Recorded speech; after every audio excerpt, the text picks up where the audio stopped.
It's really good. Does it set up like you're gonna hit one? So go into a crazy strong grip. Show me like ridiculously strong. So yeah, if your grip is ridiculously strong, I mean, the clip face is still square. If your grip is ridiculously strong, remember, you have to do a whole lot of extending for that club face not to close.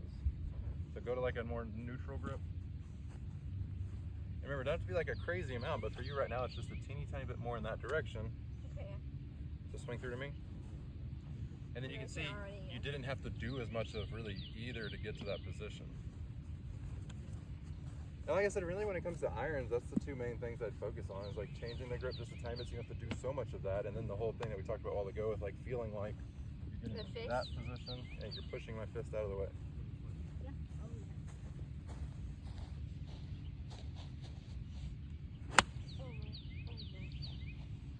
Shot.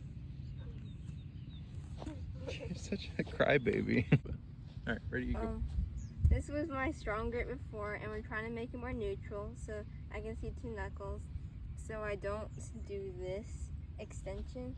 And then with the neutral grip, I can do that. And then for this thing, I'm trying to push my left fist out of the way with my left leg. So let's see. Like that.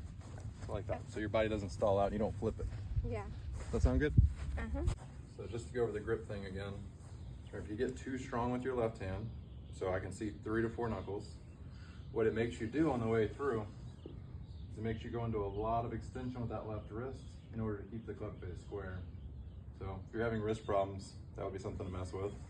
So going back to being able to just see 2 knuckles, so that on the way through, you can do a little bit less extension and a little bit more supination, so that the wrist is staying in more of a neutral position there and the club face isn't closing as much. So like I said, your tendency was very closed, face grip, and then coming through to keep it straight, you were really having to extend that wrist. And then putting that together with, if I have a strong grip and my legs are stopping, club is releasing, club face is really closing down. So it makes sense that most of your bad shots were left. For the driver, a lot of it was just setup. Just remember, you used to have like a 7-degree driver. So you were putting the ball way, way up in the front of your stance, and that was making it to where it was launching about the right height which you needed.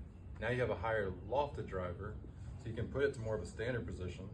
So your position with your driver should look like it's just inside your left foot, or an easier way to look at it is just like where it is compared to your body. So it's more like on your left pec, not quite all the way up to your like armpit. So that way, whenever you're coming into the ball, you're presenting about the right amount of loft. Like the first couple that you hit were coming off at like 16 degrees. So that's really, really high for you for a driver. And then towards the end, it was getting closer to that 13 mark. I'd say just really putting the ball in a better position and then working on still swinging up on it while hitting the ball in the right space. You're gonna hit the right launch angle with the right spin.